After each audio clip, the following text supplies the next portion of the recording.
السلام علیکم نحمدہ ونصلی علی رسولہ الکریم اما بعد۔ میری عزیز ماں اور بہنوں، آپ سب کو رشدہ آن لائن اکیڈمی میں خوش آمدید۔ حضور اقدس صلی اللہ علیہ وسلم نے ارشاد فرمایا کہ 3 آدمیوں کی دعا رد نہیں ہوتی، یعنی 3 آدمیوں کی دعا ہر حال میں قبول ہوتی ہے۔ ایک روزے دار کی دعا افطار کے وقت، دوسرے عادل بادشاہ کی دعا، تیسرے مظلوم کی دعا جس کو حق تعالی شانہ بادلوں سے اوپر اٹھا لیتے ہیں۔ یہ تینوں ایسے ہیں کہ ان کی دعاؤں کو اللہ تعالیٰ ضرور قبول فرماتے ہیں، ان کی دعاؤں کو بادلوں سے اوپر اٹھا لیتے ہیں اور آسمان کے دروازے ان کے لیے کھول دیے جاتے ہیں، اور ارشاد ہوتا ہے کہ میں تیری ضرور مدد کروں گا اگرچہ کسی مصلحت کی وجہ سے کچھ دیر ہو جائے۔ اس حدیث میں ان 3 آدمیوں کا ذکر کیا گیا جن کی دعا رد نہیں ہوتی، یعنی واپس نہیں لوٹائی جاتی، ضرور قبول ہوتی ہے۔ پہلا کون ہے اس میں سے؟ روزے دار کی افطار کے وقت کی دعا ضرور قبول ہوتی ہے، اور افطار کے وقت اکثر لوگ کیا کرتے ہیں؟ کوتاہی کرتے ہیں، غفلت میں ہوتے ہیں، بھوک سے ان کی حالت اتنی خراب ہو رہی ہوتی ہے، اس وقت ان کا ذہن صرف اور صرف کھانے کی طرف ہوتا ہے، دعا کی طرف تو دھیان ہی نہیں جاتا کہ جہاں ہم نے اتنی برداشت کی ہے تھوڑی برداشت اور کر لیں اور اللہ سے لو لگا لیں، اللہ سے مانگ لیں۔ تو ہمیں جان لینا چاہیے کہ وہ وقت جو ہوتا ہے وہ بہت زیادہ قبولیت کا ہوتا ہے۔ اس وقت میں ہمیں افطار کا جو ہم انتظار کر رہے ہوتے ہیں اذان کا، تو انتظار کرتے ہی کرتے اللہ تعالیٰ سے دعائیں مانگ لینی چاہیے کہ اس وقت جہنم سے آزادی ہو رہی ہوتی ہے اور دعائیں قبول ہو رہی ہوتی ہیں۔ دوسرا عادل بادشاہ، جو انصاف کرنے والا بادشاہ ہوتا ہے، اس کی بھی دعا ضرور قبول ہوتی ہے۔ تیسرا مظلوم، جس پر ظلم کیا گیا ہو، اس کا دل دکھا ہوا ہو اور وہ اس وقت دعا کرے تو اس کی دعا بھی فوراً قبول ہو جاتی ہے۔ اسی طرح ایک اور حدیث میں حضرت ابو سعید خدری رضی اللہ تعالیٰ عنہ حضور اقدس صلی اللہ علیہ وسلم کا ارشاد نقل فرماتے ہیں کہ نبی کریم صلی اللہ علیہ وسلم نے ارشاد فرمایا کہ رمضان المبارک کے ہر دن اور رات میں حق تعالی شانہ کے یہاں سے جہنم سے قیدی چھوڑے جاتے ہیں، اور ہر مسلمان کے لیے ہر دن اور رات میں ایک دعا ضرور قبول کی جاتی ہے۔ کیا فرمایا کہ رمضان کے دن اور رات میں اللہ تعالیٰ کے یہاں سے جہنم سے قیدی بھی چھوڑے جاتے ہیں، اور ہر دن رات میں مسلمان کی ایک دعا ضرور قبول ہوتی ہے۔ اب وہ یہ نہیں پتا کہ قبولیت کی گھڑی کون سی ہے، کون سا وقت ہے، اللہ تعالیٰ نے وقت نہیں بتایا، بس کیا بتا دیا گیا حدیث میں کہ ہر دن اور رات میں ایک دعا ضرور قبول ہوتی ہے، ایک دعا دن میں قبول ہوتی ہے، ایک رات میں قبول ہوتی ہے۔ اب وہ قبولیت کی گھڑی کون سی ہے وہ ہمیں نہیں پتا، تو ہمیں کیا کرنا ہے؟ اپنے زیادہ سے زیادہ وقت کو دعا میں لگانا ہے، ذکر میں لگانا ہے۔ جو ذکر کرتا ہے، جو قرآن کی تلاوت میں لگا رہتا ہے، تو اللہ تعالیٰ اس کو مانگنے والوں کی برابر خود ہی دے دیتے ہیں۔ جتنا اور لوگ مانگ رہے ہوتے ہیں بنا مانگے اسے وہ سب کچھ مل جاتا ہے جو ذکر میں لگا ہوا ہوتا ہے۔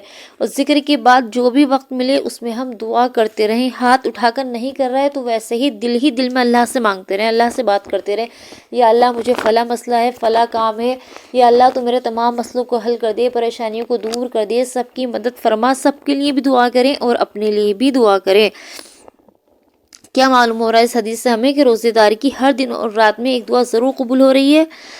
تو رمضان میں بکثرت دعائیں قبول ہوا کرتی ہیں، اور ہماری دعاؤں پر رمضان کے مہینے میں فرشتے آمین کہتے ہیں، جیسا کہ ایک حدیث سے معلوم ہوتا ہے جس میں نبی کریم صلی اللہ علیہ وسلم نے ارشاد فرمایا کہ حق تعالی شانہ رمضان میں عرش کے اٹھانے والے فرشتوں کو حکم فرما دیتے ہیں کہ اپنی اپنی عبادتیں چھوڑ دو اور روزے داروں کی دعاؤں پر آمین کہو۔ بہت سی روایت میں یہ مضمون خصوصی طور پر ہے، یہ بات خصوصی طور پر ذکر کی گئی ہے، اور یہ بات یقینی ہے کہ جب حق تعالی شانہ وعدہ فرما رہے ہیں اور نبی کریم صلی اللہ علیہ وسلم نقل کر رہے ہیں تو پورا ہونے میں اس کی کوئی بھی شک نہیں ہے۔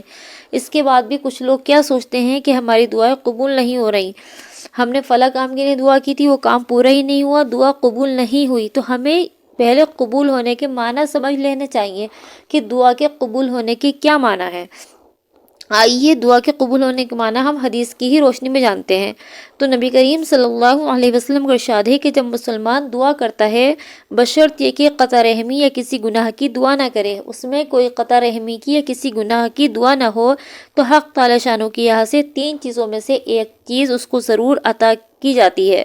یا تو خود وہی چیز مل جاتی ہے جس کی وہ دعا کر رہا تھا، یا پھر اس کے بدلے میں کوئی برائی مصیبت اس کے اوپر سے ہٹا دی جاتی ہے، یا آخرت میں اسی قدر ثواب اس کے حصے میں آئے گا۔ اس سے ہمیں معلوم ہوتا ہے کہ ہماری دعا یقینی طور پر قبول ہوتی ہیں۔ اگر ہم صحیح سے دعا مانگ رہے ہیں، آداب کا لحاظ کرتے ہوئے مانگ رہے ہیں، تو وہ یقینی قبول ہوگی۔ اور اس دعا کے بدلے ہمیں 3 چیزوں میں سے ایک چیز ضرور ملے گی، یا تو خود وہی چیز مل جائے گی، یا اس کے بدلے کوئی برائی آفت ٹل جائے گی، یا آخرت میں اسی قدر ثواب ہمیں مل جائے گا۔ ایک اور حدیث میں آیا ہے کہ قیامت کے دن حق تعالی شانہ بندوں کو بلا کر ارشاد فرمائیں گے کہ اے میرے بندے، تو نے مجھ سے فلاں وقت میں دعا کی تھی۔ کہ ارشاد فرمائیں گے کہ اے بندے، میں نے تجھے دعا کرنے کا حکم کیا تھا اور میں نے قبول کرنے کا وعدہ بھی کیا تھا، اور تو نے مجھ سے دعا مانگی۔ وہ عرض کرے گا کہ ہاں اے اللہ، میں نے تو دعائیں بہت مانگی تھی۔ تو اللہ تعالیٰ ارشاد فرمائیں گے تو نے مجھ سے فلاں وقت میں دعا مانگی تو میں نے فلاں تکلیف ہٹا دی اور میں نے اس کو دنیا میں ہی پورا کر دیا، اور تو نے فلاں غم کو دور کرنے کے لیے دعا مانگی تھی، مگر میں نے اس دعا کو دنیا میں قبول نہیں کیا، اس کا اثر تجھے دنیا میں معلوم نہیں ہوا، اس کا بدلہ میں نے اس کا اجر و ثواب تیرے لیے متعین کر رکھا ہے۔ تو حضور اقدس صلی اللہ علیہ وسلم ارشاد فرماتے ہیں کہ اس کی ہر دعا یاد کرائی جائے گی، اس کا یا تو دنیا میں پورا ہونا بتا دیا جائے گا، یا آخرت میں اس کا ثواب بتایا جائے گا۔ اس اجر و ثواب کی کثرت کو دیکھتے ہوئے بندہ تمنا کرے گا کہ کاش دنیا میں کوئی بھی دعا قبول نہ ہوئی ہوتی اور سارا اجر و ثواب آج مل جاتا مجھے۔ تو اس سے ہمیں کیا معلوم ہوتا ہے کہ دعا نہایت ہی اہم چیز ہے، اس سے ہمیں غفلت میں نہیں آنا چاہیے، نہ یہ سوچنا چاہیے کہ وہ قبول نہیں ہو رہی، بالکل بھی ہمیں اللہ کی طرف سے بددل نہیں ہونا چاہیے۔ اللہ تعالیٰ ہر حال میں اپنی بندوں کی دعاؤں کو سن رہے ہوتے ہیں اور ضرور قبول کرتے ہیں۔ اگر ہم صحیح دعا کر رہے ہیں تو اللہ تعالیٰ ضرور قبول کرتے ہیں۔ اب قبول ہونے کا مطلب یہ نہیں کہ فوراً وہ چیز ہمیں دے دی جائے۔ جیسے ایک بچہ اپنی ماں سے کسی چیز کی ضد کر رہا ہے، اماں جو ہے بہت محبت کرتی، بہت پیار کرتی، وہ اسے وہ چیز دے دے گی، مگر اسے پتہ ہے کہ ابھی یہ چیز دینا اس کو غلط ہے، کہ تھوڑا بڑا اور ہو جائے، تھوڑا سمجھدار ہو جائے، یا کچھ وقت کے بعد میں اس کو یہ چیز دے دوں گی، اس نے سوچ رکھا ہے۔ اب بچہ ابھی ماں سے نفرت کرنے لگے، ماں سے بددل ہو جائے کہ بھئی میری ماں تو اتنی بری ہے کہ میں مانگتا رہوں اس کو کوئی اثر ہی نہیں ہوتا، وہ دیتی ہی نہیں ہے۔ اب اس کو کیا معلوم کہ ماں نے میرے لیے کون سا وقت خاص کر رکھا ہے، کس وقت مجھے دے گی۔ ایسے ہی حق تعالی شانہ اپنے بندے سے 70 ماؤں سے زیادہ محبت کرتے ہیں، اور خود فرماتے ہیں کہ مجھ سے دعا مانگو، ادعونی استجب لکم، کہ مجھ سے دعائیں مانگو، میں تمہاری دعاؤں کو قبول کروں گا۔ اور اب تو رمضان المبارک کا اتنا مبارک مہینہ آ رہا ہے جس میں دعائیں بکثرت قبول ہوتی ہیں، تو ہمیں بددل نہیں ہونا، اللہ تعالیٰ سے لو لگانی ہے، اللہ تعالیٰ سے مانگنا ہے، سوچنا ہے کہ ہم تو دعا کرتے رہے، ہمارا کام دعا کرنا ہے۔ اگر اس کا بدلہ نہیں ملا ہمیں دنیا میں، وہ کام ہمارا پورا نہیں بھی ہوا، تو قیامت کا اجر و ثواب تو پکا یقینی ہے، یا اس کے بدلے کیا پتہ اللہ تعالیٰ کون سی پریشانی ہمارے اوپر سے ہٹا رہے ہیں، کون سے درجات ہمارے بلند کر رہے ہیں۔ تو ہمیں ہر حال میں دعاؤں کو مانگتے رہنا ہے۔ آخر میں اللہ تبارک و تعالیٰ سے دعا ہے کہ اللہ تعالیٰ ہمیں زیادہ سے زیادہ مانگنے والا بنائے۔ آمین، اللہم آمین۔